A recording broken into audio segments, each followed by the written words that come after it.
আসসালামু আলাইকুম, সবাইকে স্বাগতম রিজনস ফ্যামিলিতে।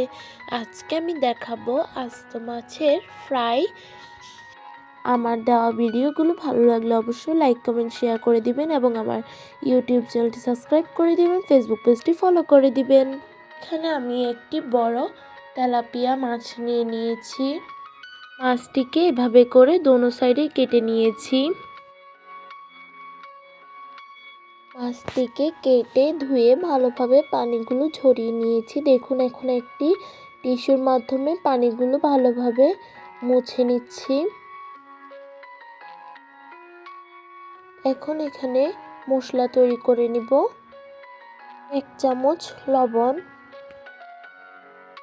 1 চামচ গুঁড়া মরিচ, 1 চামচ হলুদ গুঁড়া, 1 চামচ জিরার গুঁড়া,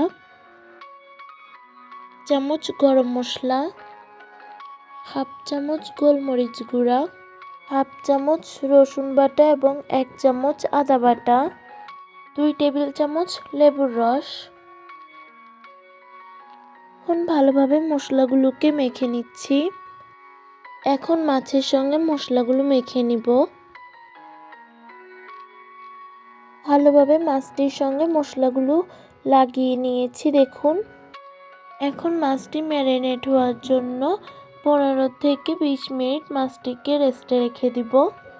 20 মিনিট পরে দেখুন, এখন মাছটি ম্যারিনেট হয়ে গিয়েছে। এখন আমি মাছটিকে ফ্রাই করে নিব। সেই জন্য এখানে আমি পরিমাণ মতো রান্নার তেল দিয়ে দিয়েছি। এখন ভালোভাবে তেল গরম হয়েছে, আমি এখন মাছটি দিয়ে দিয়েছি। এখন মাছটির এক পাশ ভালোভাবে 10 থেকে 12 মিনিট করে ফ্রাই করে নিব। এখন দেখুন, আমি মাছটির উপরে এইভাবে করে তেল দিয়ে দিচ্ছি। 12 মিনিট পর এখন মাছটি উল্টিয়ে দিচ্ছি। ওই পাশটিকেও এখন ভালোভাবে ভেজে নিব। এখন মাছটির উপরে এভাবে করে তেল দিয়ে দিচ্ছি। মাছটি ফ্রাই করে নেওয়া হয়ে গিয়েছে। এখন তৈরি হয়ে গিয়েছে মজাদার ফিশ ফ্রাই। ভালো লাগলে অবশ্যই লাইক কমেন্ট শেয়ার করে পাশে থাকবেন এবং আমার ইউটিউব চ্যানেলটি সাবস্ক্রাইব করে দিবেন, ফেসবুক পেজটি ফলো করে দিবেন। আসসালামু আলাইকুম।